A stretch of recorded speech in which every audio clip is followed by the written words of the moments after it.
नमस्कार, स्वागत है आपका एक बार फिर दोबारा से हरियाणा न्यूज़ 24 में। मैं हूं मुन्ना लांबा, मेरे सहयोगी हिमांशु लांबा के साथ। मेरे साथ शुभम सांगवान मौजूद हैं, डोकी गांव से हैं।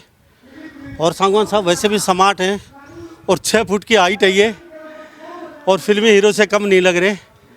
लेकिन ये आईएएस बनने जा रहे हैं, क्यों मेंस क्लियर हुआ इनका आईएएस का, और एचसीएस में 12वां रैंक था इनका। और डोकी गाँव से आते हैं सांगवान साहब। आज सांगवान का बहुत भव्य प्रोग्राम है, पूरा वर्ल्ड लेवल का, तो वहाँ में मिले तो हमारा भी सौभाग्य है।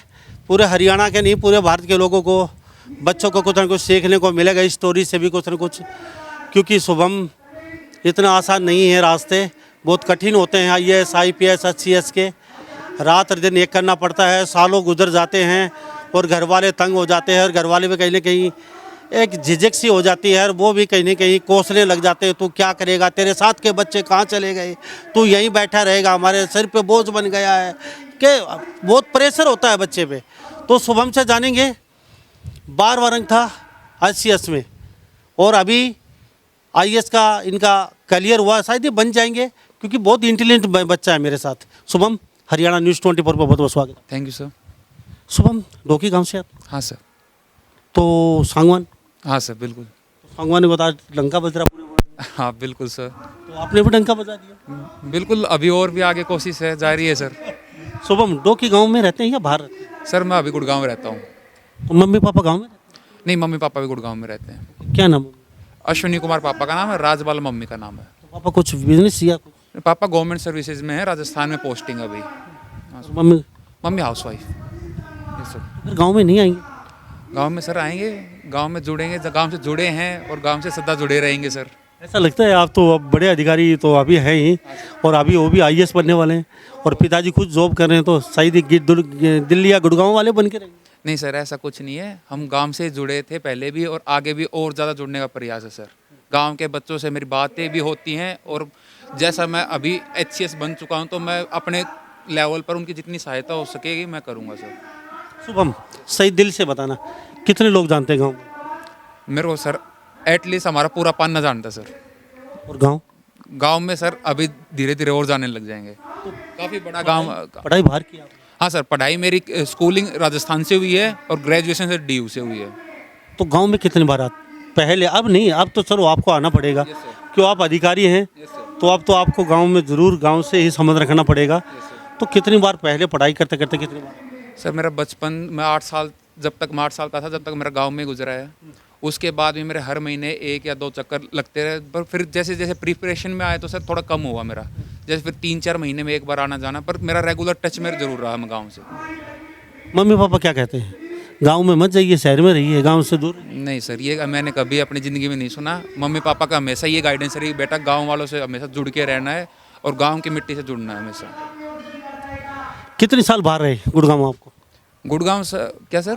गुड़गांव दिल्ली कितने साल हो गए? सर गुड़गांव में मैं 2018, दिल्ली और गुड़गांव में 2018 से शिफ्ट हो गए हैं सर। उससे पहले राजस्थान, पिलानी, और उससे पहले खेतड़ी।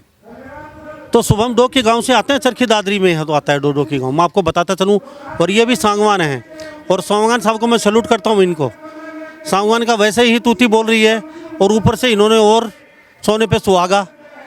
शुभम, कितने भाई बहन हैं? एक छोटी बहन है सर। वो क्या करते हैं? वो अभी स्कूल में है सर, 4th क्लास में। अधिकारी हैं? शादी वादी है क्या इरादा? सर अभी तो लगे हुए हैं, अभी तो पढ़ाई पे ही है फोकस। यूपीएससी का अभी बाकी है, तो पहले वो क्लियर करना सर। अभी हम मेन टॉपिक पे ही आएंगे, आप जाइएगा नहीं, स्टोरी देख के जाइएगा। शादी का इरादा मम्मी पापा का पसंद, या फिर अदर कास्ट में अपने हिसाब से करेंगे? सर देखते हैं, अभी कोई प्लान है नहीं सर, इस बारे में इतना सोचा नहीं है। अभी प्रोफेशनल लाइफ पे ज़्यादा फोकस है, पर्सनल लाइफ पे आगे जब टाइम लगेगा जब सोचूंगा। सुबह राजस्थान में जाने के बाद क्या पापा ने कहा, ये दूसरों को देख देख के, भाई ये मोटिवेशन मिल रहा है, ये डीसी है, ये एसपी है, ये एसडीएम है, ये तहसीलदार है, आप भी ये बनो बेटा, ऐसा तो नहीं? नहीं सर, ऐसा कुछ नहीं। ये सब मेरे इवेंचुअली जैसे जैसे मैं स्कूल में बड़ा होता गया, तो मेरा इस तरफ रुझान ज़्यादा बढ़ता गया सर। 11वीं 12वीं में मेरे को एहसास हो गया था कि मुझे इस फील्ड में आगे कुछ करना है। इसी कारण मैंने स्कूल के बाद साइंस, जो मेरा साइंस सब्जेक्ट था जिससे मैंने 12th की थी, वो चेंज करके आर्ट्स की तरफ भी मेरा वो हुआ, जिससे मेरे को थोड़े आसानी मिले इस फील्ड में अच्छा समझने की और अच्छा करने की सर। तो 11वीं 12वीं में कोई घर की तरफ से कोई प्रेशर या कुछ फोर्स नहीं था, ये सब मेरा खुद का ही अंडरस्टैंडिंग थी सर। शुभम, गांव से आते हैं आप भी और गांव के रहने वाले हैं, अच्छी भरी बात परिचित है गांव से आप, तो ऐसा तो है नहीं अब डायरेक्ट आपने बचपन में ही मन बना लिया मेरे को तो डीसी बनना है। कहते हैं ना पटवारी के तहसीलदार बूढ़ा बुजुर्ग कहते थे भाई क्या तहसीलदार बनेगा तू, तो तहसीलदार बड़ा समझते उठ गया होता है, डीसी बड़ा होता है, एसडीएम बड़ा होता है, वो तहसीलदार को बड़ा समझते थे क्यों तहसीलदार ज़मीन मापता था, तो वो तहसीलदार को ही सलूट करते थे वो लोग। तो ऐसा तो है नहीं आपने बचपन से ये टारगेट बना लिया, कोई तो कहीं ना मोटिवेशन मिला है आपको मुझे ये करना, या किसी को देखा है या कोई ऐसी कोई टोट मार दिया किसी ने या कुछ ऐसा तो कुछ हुआ है। हाँ तू बनेगा डीसी कई बार कह देते हैं रूटीन में मजाक मजाक में, तो वो दिल पे घर कर लेते हैं कई बच्चे, तो ऐसा कुछ। सर ऐसा मेरे ताऊ जी प्रोफेसर खजान सिंह सांगवान, उन्होंने हमेशा गाइडेंस में रखा मेरे को, हमेशा वो गाइड करते रहे बेटा ये चीज़ अच्छी है ये चीज़ बुरी है। और जैसे जैसे मैं उनके साथ उनके भी कुछ फ्रेंड्स हैं जैसे मैं मिलता था उनसे, तो मैं उनसे काफ़ी इंस्पायर होता था, तो उस वजह से मैंने सोचा कि ये फील्ड मेरे को ज़्यादा सही लगेगी, तो इसलिए सर ये रहा मेरा। और कोई टोंट वोंट वाली सर ऐसी कोई बात नहीं है, एक पॉजिटिव माइंड सेट है, पॉजिटिव इन्फ्लुएंस हुआ मेरे लाइफ में हमेशा। अभी क्या कर रहे हैं? अभी सर इंटरव्यू की प्रिपरेशन चल रही है सर यूपीएससी की। नहीं ज्वाइन नहीं किया? ज्वाइनिंग सर अभी आएगी इन 10 days और सो। क्या joining? ETO sir, excise and taxation officer. ये वो बहुत ज़बरदस्त पोस्ट मिली। Thank you sir. अच्छा शुभम, ये 80S का टारगेट था और IAS पे पहुंच गए, ये कुछ समझ में नहीं आया मैंने आपकी, या पहले IAS का ही टारगेट था अब 80S बन गए, सीधी सी भाषा में आप SDM बन गए, तो अब हम वो बनेंगे DC या SP बनेंगे? सर एक्चुअली स्टार्ट प्रिपरेशन तो IAS के लिए ही की थी, जैसे मोस्टली हर बच्चा शुरू में IAS के लिए ही करता है। पिछली बार भी मैंने मेंस लिखा था पर किसी कारणवश मेरा मेंस नहीं हुआ था सर, तो जब मेरे को रियलाइज़ हुआ कि इसके साथ साथ जैसे प्रिपरेशन एक लेवल के बाद सैचुरेशन पॉइंट आ जाता है सर, तो मैंने सोचा साथ साथ क्योंकि सिलेबस HCS का ओवरलैप करता है अराउंड 80 to 90% सर, तो मैंने ट्राई किया कि HCS के लिए भी टाइम है तो HCS के लिए भी ट्राई करना है सर, और वो सर लकीली मेरा हो गया सर। पहले अटेम्प्ट? हाँ पहले अटेम्प्ट में, HCS का पहला अटेम्प्ट सर। HCS का पहला अटेम्प्ट और 12वां नंबर, और वो भी जनरल कैटेगरी, एज 24 साल। शुभम सांगवान मेरे साथ खास बातचीत में मौजूद हैं। 80S यानी कि SDM, सीधा ही पहले ही बॉल पे छक्का और बॉल बाउंड्री से बाहर, नहीं तो SCS के लिए भी लोग 6 अटेम्प्ट कर देते हैं, कर नहीं पाते साहब। HCS भी इतना आसान नहीं है SDM लगना, आपको पता है नहीं, ये टेढ़ी बहुत टेढ़ा टफ मामला होता है, और लाखों बच्चे पेपर देते हैं, रियर बच्चे नहीं तो हिम्मत हार जाते हैं कई बच्चे। शुभम से कुछ और जानेंगे। शुभम 12वीं रैंक के पहली ही, और आप सीधा ही SCS लग गए। अब मुझे बताइए IAS की तैयारी कर रहे थे, फिर साथ साथ आपने ये किया, भाई ये भी क्यों छोड़े?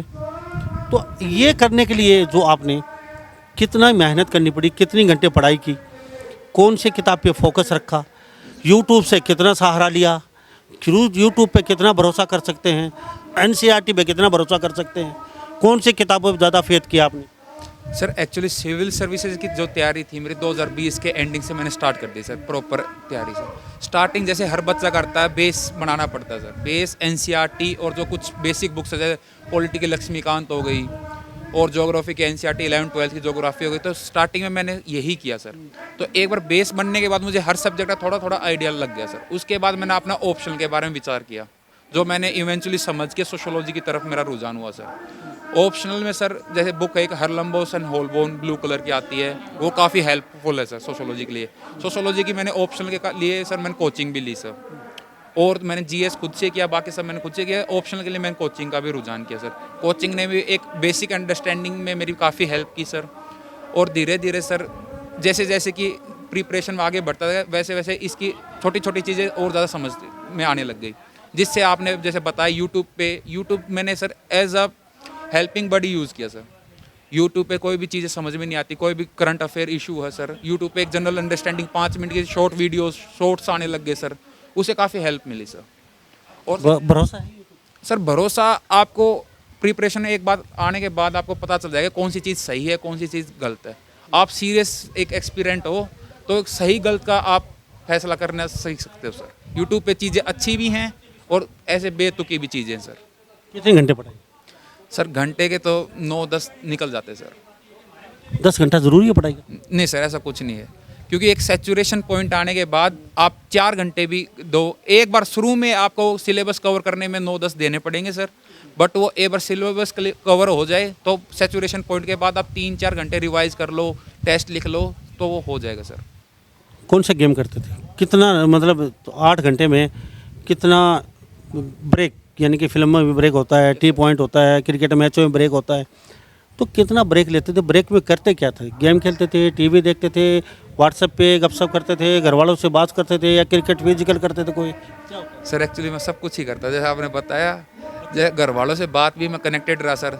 लोग सोशल मीडिया बंद, मैं सोशल मीडिया भी बंद नहीं की, मेरे सोशल मीडिया भी ऑन रहती थी सर। और मैं जिम करता था सर, लास्ट के जैसे प्रिपरेशन साथ साथ मैं जिम मैंने कभी बीच में नहीं छोड़ा सर। और सर उसके साथ साथ मेरे जैसे दिन मेरा स्टार्ट होता 6 बजे, 6 बजे के बाद सर 1 बजे तक कभी 50 मिनट्स पढ़ लिया, 10 मिनट का ब्रेक ले लिया, फ़ोन चला लिया सर। मैंने खुद पे किसी चीज़ की रेस्ट्रिक्शंस नहीं रखी सर। ये है शुभम सांगवान का। कुछ और जानेंगे सुबह, लेकिन सुबह सामने एक विशेष बात बताइए, यहाँ पे कोई बाउंडेशन नहीं था समय का भी इनका, लेकिन 5-6 घंटे 7 घंटा पढ़ना जरूरी था शुरू शुरू में, उसके बाद तो 4 घंटे भी चल जाता था। लेकिन एक विशेष बात शुभम सामने ने बताई है, पूरे भारत में 12, हरियाणा में 12वां रैंक था इनका 80 में। बहुत बड़ी उपलब्धि हासिल की है। IAS का मेंस क्लियर हो चुका है इनका, शायद ही पहले प्रयास में जाएंगे ये UPSC क्लियर कर जाएंगे। लेकिन विशेष बात इनकी ये रही है, गेम भी खेले हैं, क्रिकेट भी खेला है, टीवी भी देखा है, घर वाले से बात की है, व्हाट्सएप चलाया है, जिम भी गए हैं, हर चीज़ की है इन्होंने। कोई भी बंदिश नहीं थी किसी चीज़ पे। हमने हर व्यक्ति का, हर बच्चे का इंटरव्यू किया है, सबकी अपनी अपनी भावना थी, किसी से बात नहीं की, थोड़ा बहुत बस घूम लेते थे अंदर अंदर। या कोई कहता है मैं मोबाइल पे घर वालों से बात कर लेता था, या कोई कहता है माइंड फ्रेश के लिए छत पे जाके बैठ जाता था, कोई कहता है थोड़ा सा घूम आते थे, इतना ही था। लेकिन इन्होंने तो हर चीज़ की है और खेल खेल में ही क्लियर कर गए। सर खेल खेल में कर गए, बट सर मेहनत भी उसके साथ साथ उतनी की है सर। जिस दिन मेरे को लगता था कि हाँ आज थोड़ी पढ़ाई कम है, तो अगला दिन मैं उसको ज़्यादा को कवर अप करने की पूरी कोशिश रहती थी सर। और बाउंडेशन मैंने खुद पे इसलिए नहीं रखे क्योंकि जो मेरा इंट्रिंसिक नेचर है वो सर, मैं जितना बनता हूँ मेरे से वो चीज़ें कम होती हैं। थोड़ा मैं खुद को फ्री फ्लो में रखता हूँ तो सर वो चीज़ें अच्छी होती हैं सर। और मेरा ये मानना है कि एक बार आप चीज़ का बेस क्रक्स समझ जाओगे ना आप सिलेबस का, कि UPSC या HCS क्या डिमांड करता है, बाद में ये चीज़ें इतनी हार्ड नहीं रहती सर। बहुत अच्छी है। अभी IAS में क्या बनना चाहते हो?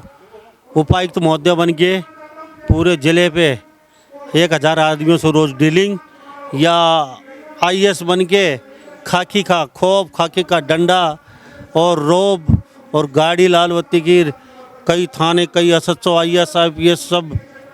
सर मेन इरादा जनता की सेवा करना सर।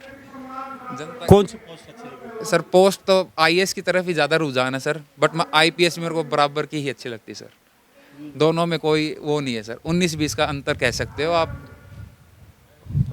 तो मम्मी पापा खुश हैं भैया? हाँ सर बिल्कुल, मुझसे ज़्यादा खुश है सर। तो यो आपने जैसे HCS की पढ़ाई की और पहले प्रयास में हो भी गए आप, तो हमें बड़ा अच्छा लगा। पहले प्रयास में बार रंग लेके आए हो। अभी जो आपको जो पोस्ट मिली है ETO की, संतुष्टि है? आपने खुद ने मांगी ये पोस्ट? सर वो तो रैंक के हिसाब से मिली है। रैंक आपका बहुत हाई रैंक है आपका। एक्चुअली इस बात तो हाई रैंक में तो सीधे आपको पोस्ट आपके मनसा ही मिलेगी, आप जो चाहेंगे ऑप्शन बनना। नहीं सर, एक्चुअली अब की बार थोड़ी SDM और DSP की वैकेंसी कम थी सर, तो मेन तो SDM की तरफ ही रुझान था। बट ये ETO भी सही है सर, अच्छी है ETO भी, बट इससे भी और इम्प्रूव करना आगे। कितनी पोस्ट? SDM की सर जनरल की 6 और 3 DSP की। तो आपसे हाई रैंक वाले ले गए। Yes sir. 12वें रैंक से संतुष्ट? संतुष्टि सर और अच्छा हो सकता था। अभी इतनी छोटी उम्र में संतुष्टि तो सर होनी भी नहीं चाहिए।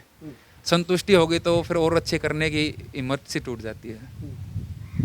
तो कितने बच्चों ने एग्जाम, कितने बच्चे क्लियर हुए? सर एक्चुअली HCS में 91,000 कुछ ने फॉर्म फिलअप किया था और क्लियर सर 61 का ही हुआ था। तो जो जिनका थोड़ा सा लो रैंक था आगे चल के, उनको तो फिर आगे अलग अलग? हाँ, उनको BDO हो गया, नायब तहसीलदार हो गया सर, AETO हो गया सर, ये सब मिले हैं सर। तो आपके हाई पोस्ट? हाँ सर। तो कुछ और कहना चाहेंगे भारत के लोगों को, बच्चों? सर बच्चों को तो मैं यही कहना चाहूँगा, आप जिस चीज़ की प्रिपरेशन कर रहे हो, आप सबसे पहले एक इंट्रोस्पेक्ट करो कि उस प्रिपरेशन की क्या डिमांड्स है। क्योंकि बच्चे आजकल जो कोचिंग कल्चर चल रहा है, बच्चे जो कोचिंग वाले एक कुछ कुछ बोलते हैं और कोई दूसरा कुछ और बोलता है, तो बच्चे इस चीज़ में कंफ्यूज बहुत ज़्यादा हो रहे हैं। जैसा मैंने मेरे साथ वालों को देखा, काफ़ी मेरे एस्पिरेंट्स दोस्त हैं, तो मैं उनके इवेलुएट किया, जैसे उनको मैंने देखा तो वो काफ़ी ज़्यादा कंफ्यूज थे एक ना एक स्टेज पे। उनको टाइम लगा ये चीज़ समझने में कि ये चीज़ें खुद को समझने से ही होगी। कोई भी पेपर हो, चाहे वो MBBS PMT का हो, चाहे IIT JEE का हो, चाहे UPSC या HCS का हो, सबका एक वेल डिफाइंड सिलेबस है सर। आपको क्या करना है, आपको सिर्फ और सिर्फ उस सिलेबस पे स्टक करना है सर, और उस हो सके उतना उस सिलेबस को कंप्लीट करना है।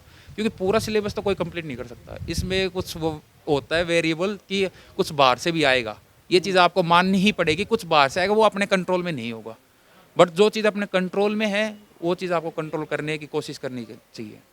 शुभम, चलते चलते मेरा एक क्वेश्चन और रहेगा।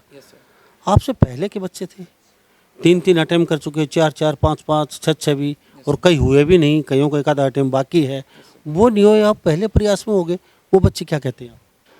और आपके क्लासमेट भी होंगे। यस सर, काफ़ी हैं। कि क्या बोलते हैं यार, कौन सी क्या जादू की झप्पी चला सर उन्हें भी, जैसे कि जो पेपर होते हैं गवर्नमेंट सर्विसेज एग्ज़ाम है सर, इसमें हार्ड वर्क मायने रखता है। बट मेरा ये मानना है सर, हार्ड वर्क के साथ साथ लक भी एक बहुत बड़ा फैक्टर है सर। बिल्कुल मानता हूँ सर। हार्ड वर्क तो वो बच्चे भी बहुत करते हैं, वो आपसे भी ज़्यादा हार्ड वर्क कर रहे हैं और किया भी है, लेकिन वो नहीं हुए और आप हो गए पहले। बस सर वहाँ पे लक है सर थोड़ा। इस चीज़ में मैं मानता हूँ, मैं खुद को बहुत खुशकिस्मत समझता हूँ कि मेरा लक चल गया आपकी बार। वरना सर ये चीज़ें, ये प्रिपरेशन ऐसी है कि मैं जितनी तैयारी कर रहा हूँ, उससे क्या पता कोई दूसरा उससे ज़्यादा भी कर रहा हो। मेरे में जितना दिमाग, उससे ज़्यादा दिमाग हो सकता गले में। बट वो पेपर की बात है, कैसा आपका ऑन द डे, कैसा आपका अटैम्प्ट हो, ऑन द डे आपकी कैसी परफॉर्मेंस हो। और बस यही सर मैं थोड़ा मानता हूँ। और वो भी कहते हैं कि भाई तूने मेहनत बहुत अच्छी की, हमने सब ने देखा है, और लक भी तेरा भगवान की दया से आपकी बार अच्छा रह गया। शुभम, बड़ा अच्छा लगा आपसे बातचीत करके। शायद ये बच्चे जो तैयारी कर रहे हैं CS IAS IPS और भी अकेला अलग है, वो आपसे बहुत शिक्षा लेंगे, बड़ी प्रेरणा लेंगे। और शुभम गांव के ही बच्चे हैं, और गांव में खेती बाड़ी भी आपकी? यस सर, बिल्कुल। खेती बाड़ी करते हैं? यस सर, मैंने बाटे में दे रखी सर। ऐसा सीधी देसी भाषा में बटाई पे बाटा में दे रखी है। ये शुभम देसी भाषा बोलते हैं, बाटे में दे रखी है। तो वही बाटा में इन्होंने अपनी ज़मीन भी दे रखी है। और तो अभी नौकरी पापा और आप भी तो बाहर ही रहेंगे सर। अभी तो पोस्टिंग आए, जहाँ पोस्टिंग आए पहले तो वहीं जाना पड़ेगा सर। और गांव से जुड़े हैं ही सर, तो जब भी छुट्टी होगी, जब भी हमें वो मौका मिलेगा, तो गांव में बिल्कुल आएंगे सर। गाँव वाले आपसे सहायता लेना चाहेंगे? बिल्कुल सर, हमेशा तत्पर हूँ सर गांव वालों की सहायता के लिए सर। हाँ thank sir, you Shubham. Thank you sir.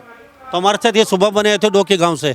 खास बातचीत में HCS लगे हैं, यानी कि सीधे SDM, और 12वीं रैंक पूरे हरियाणा में, पहला प्रयास। और अब IAS IPS की तैयारी, मेंस क्लियर भी हो चुका है। शायद ही IAS या IAS लग जाएंगे। IAS ही इनकी इच्छा है, IPS की इच्छा नहीं है इनकी, ये DC ही लगना चाहते हैं। तो इन्हीं सब बातों के साथ मैं मुन्ना लांबा, मेरे सहयोगी हिमांशु लांबा के साथ, हरियाणा न्यूज़ 24। नमस्कार, जय हिंद।